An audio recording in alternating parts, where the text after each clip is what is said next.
Preparing for investment banking at Origin Merchant Partners interview? You've reached Candy Mentor, and this video is for you. We'll walk through 20 key questions you're likely to face. For each question you'll see a sample answer followed by the key points to cover. Subscribe, like, and share, and drop a topic request in the comments. Question 1. Why do you want to work at Origin Merchant Partners?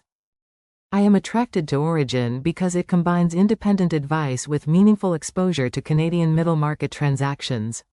A smaller platform should let me work closely with senior bankers, contribute across valuation, analysis, marketing materials, and execution, and understand the full deal process. I also value the firm's entrepreneurial culture and its focus on client outcomes rather than product volume. That combination fits my goal of becoming a technically strong, commercially minded advisor.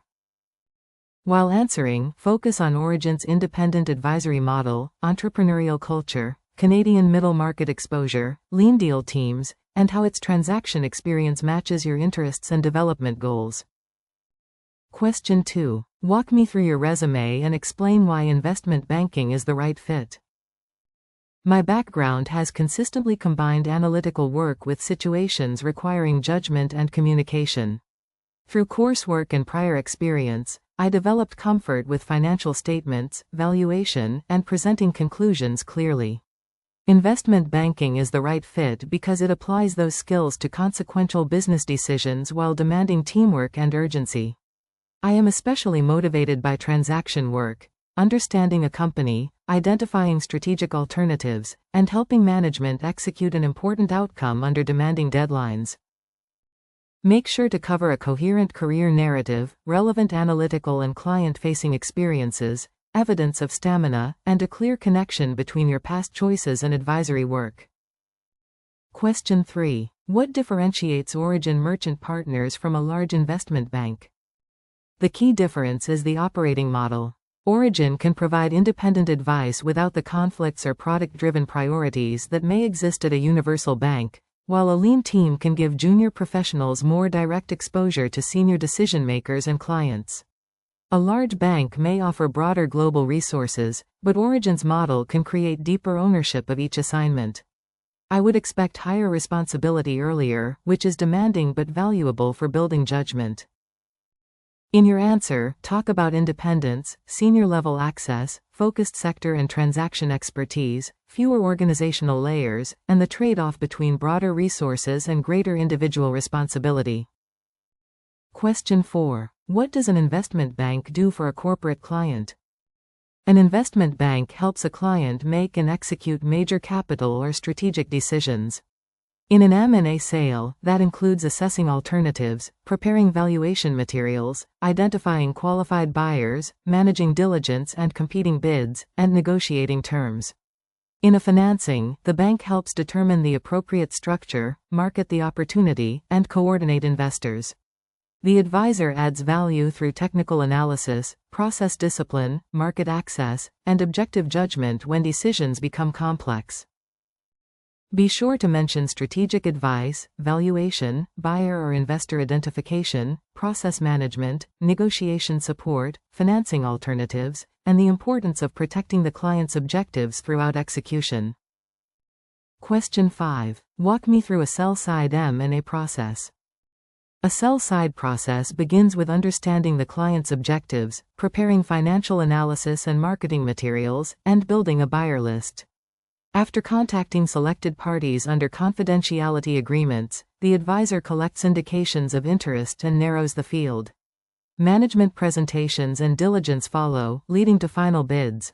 The advisor compares price, terms, certainty, and strategic fit, then supports negotiation, signing, regulatory requirements, and closing. Maintaining momentum and competitive tension is critical throughout. Focus on preparation, valuation, buyer screening, marketing, indications of interest, management meetings, due diligence, final bids, negotiation, signing, and closing, while explaining how advisors maintain competitive tension. Question 6. How would you value a private company in an M&A context? I would triangulate value using trading comparables, precedent transactions, and a DCF. For a private company, I would normalize earnings, assess liquidity and size differences, and select peers with similar growth, margins, risk, and business models. Precedents provide evidence of control values but may include synergies or unusual market conditions. The DCF tests intrinsic value through forecast cash flows and terminal value. Finally, I would reconcile the methods with current market context. Make sure to cover trading comparables, precedent transactions, discounted cash flow analysis, transaction-specific synergies, control premiums, private company adjustments, and triangulation rather than relying on one method. Question 7. Explain the difference between enterprise value and equity value. Enterprise value represents the value of the operating business available to all capital providers, while equity value is the portion attributable to common shareholders. The standard bridge is equity value plus debt, preferred equity, and non-controlling interests, less cash and cash-like assets, to arrive at enterprise value. Enterprise value multiples, such as EV to EBITDA, compare operations across different capital structures. Equity value multiples, such as price to earnings, directly measure shareholder value.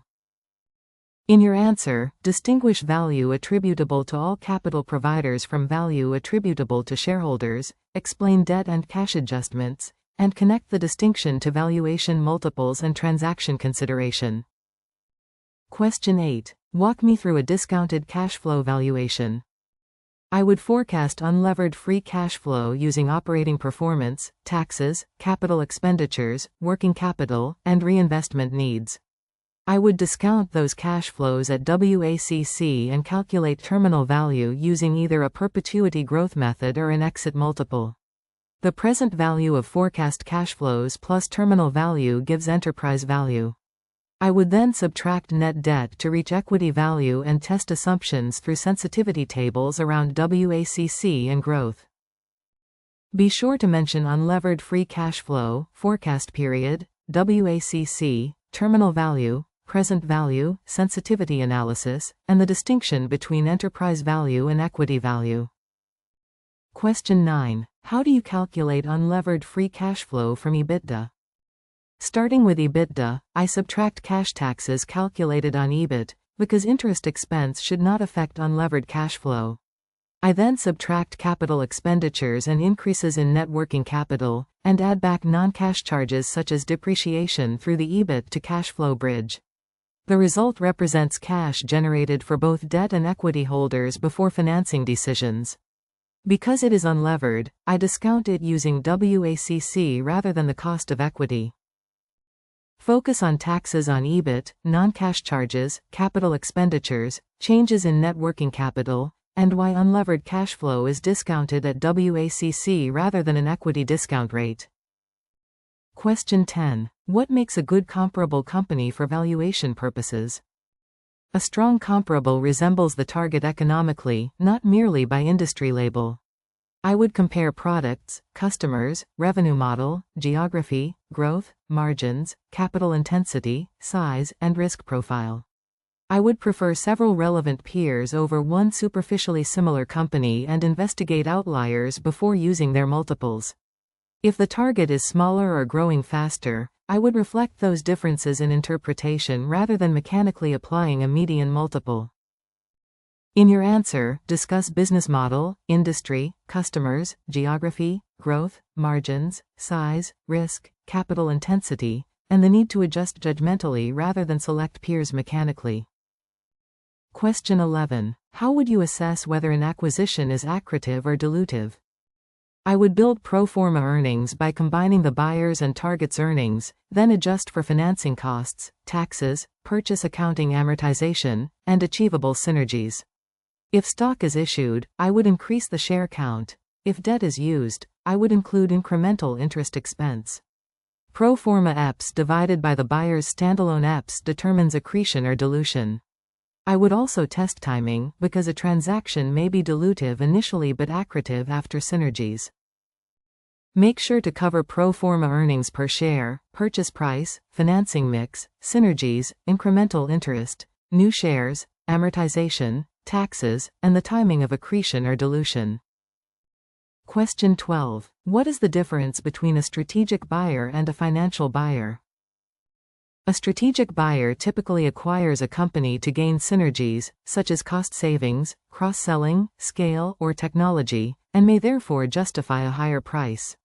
A financial buyer, such as a private equity sponsor, focuses on standalone cash generation, leverage, operational improvement, and exit value over a defined holding period. Strategics may integrate the target, while sponsors often retain management and pursue a focused value creation plan before a future sale. While answering, focus on synergies, ownership horizon, financing capacity, management approach, return objectives, and why different buyer types may assign different values to the same business. Question 13. How would you build a buyer list for a Canadian middle market company? I would begin by understanding the target's products, customers, geography, competitive advantages, and seller objectives. Then I would identify strategic buyers with relevant capabilities, geographic expansion needs, or supply chain synergies, alongside financial sponsors with sector expertise and appropriate fund capacity. I would review prior transactions, balance sheet strength, acquisition appetite, and likely valuation logic. The final list should be prioritized, not exhaustive, and approached carefully to protect confidentiality and competitive dynamics. Be sure to mention strategic fit, geographic reach, sector experience, acquisition history, financial capacity, likely synergies, sponsor appetite, and confidentiality considerations when prioritizing potential buyers. Question 14. What are the main sources of value creation in an acquisition? Value creation can come from revenue growth, better pricing, cross-selling, cost efficiencies, working capital improvement, and disciplined capital allocation. In a leveraged transaction, debt paydown can increase equity value, while multiple expansion may help at exit but should not be treated as guaranteed. I would distinguish sustainable operational improvements from financial engineering. The strongest investment case explains exactly which initiatives management can execute, how quickly, and how their benefits translate into cash flow. In your answer, cover revenue growth, cost efficiencies, working capital improvement, capital allocation, deleveraging, multiple expansion, and the distinction between operational value and value created solely through financial leverage. Question 15. A company has rising revenue but declining EBITDA margins. How would you investigate? I would decompose the margin decline rather than assume growth is positive. I would examine price versus volume, product and customer mix, input costs, labor, freight, overhead, and any one-time expenses. I would compare monthly trends with the budget and prior periods, then assess whether acquisitions or new capacity change the cost base. Finally, I would ask whether management has credible pricing or efficiency actions, because revenue growth without cash flow improvement may destroy value. Focus on price and volume, product mix, customer mix, input costs, labor, one-time expenses, acquisition effects, operating leverage, and whether the trend reflects temporary pressure or structural deterioration. Question 16. What is working capital, and why does it matter in an M&A transaction? Operating working capital generally includes receivables, inventory, and other operating current assets, less payables and accrued operating liabilities. It matters because the buyer expects to receive a business with a normal level of working capital at closing. Advisors analyze historical seasonality and normalize the target to establish a peg. If delivered working capital is below that level, the purchase price may be reduced. Accurate analysis protects both parties from unfair closing adjustments. Make sure to explain operating current assets and liabilities, cash conversion, normalized working capital, purchase price adjustments, seasonality, and how underfunding the business at closing can create disputes. Question 17. How do you ensure accuracy when building a financial model under a tight deadline? I start by understanding the model's purpose, structure, historical inputs, and key outputs before changing formulas. I separate assumptions from calculations, use consistent units and sign conventions, and link data to clearly documented sources. I build checks for balance sheet balancing, cash flow reconciliation, debt roll forward, and circularity. Before delivery, I review formulas, sensitivities, and unusual movements independently. If an assumption is uncertain, I flag it early rather than quietly embedding a weak judgment. In your answer, discuss understanding the model architecture, consistent assumptions, independent checks, balance tests, source documentation, sensitivity review, version control, and escalating uncertainties early. Question 18. Tell me about a time you managed competing priorities or worked under significant pressure. During a demanding academic project, I had a presentation, analysis deadline, and team responsibilities converge in the same week. I separated tasks by urgency and dependency, completed the analysis needed by others first, and set short internal checkpoints rather than waiting until the final day. I also communicated early when priorities changed. We delivered the presentation on time with a strong result. The experience reinforced that organization and transparent communication reduce pressure more effectively than simply working longer. Be sure to provide a specific situation, explain how you prioritized by deadline and impact, describe communication with stakeholders, and quantify the outcome or lesson learned. Question 19. What questions would you ask a senior banker or client during an initial meeting? I would ask what outcome the client wants, why the transaction is being considered now, and which alternatives remain under discussion. I would explore strategic priorities, operating strengths, key risks, stakeholder concerns, timing, valuation expectations, and any confidentiality or regulatory constraints. For a client meeting, I would first listen and establish facts rather than force a solution. Strong questions should uncover decision criteria and help the advisory team tailor its process. Focus on strategic objectives, transaction rationale, constraints, stakeholders, timing, valuation expectations, risks, competitive positioning, and questions that demonstrate preparation without prematurely steering the client. Question 20. What makes an excellent junior investment banker at an independent advisory firm? An excellent junior banker is technically reliable, responsive, and easy to trust with important work. That means building accurate analysis, checking details, meeting deadlines, and communicating issues before they become problems. At an independent firm, I would also bring commercial curiosity, understanding the client's business and the transaction's strategic rationale, not just formatting slides. I would aim to anticipate next steps, support teammates, and remain calm when priorities shift quickly. In your answer, cover technical accuracy, ownership, responsiveness, attention to detail, commercial curiosity, teamwork, concise communication, resilience, and the ability to anticipate senior and client needs. If you are still with us, congratulations, you are much ahead of the rest and serious about preparing for your interview. We hope we were able to add value to your preparation and create some helpful content. Do not forget to like and share this video. Your small act can do great things for us.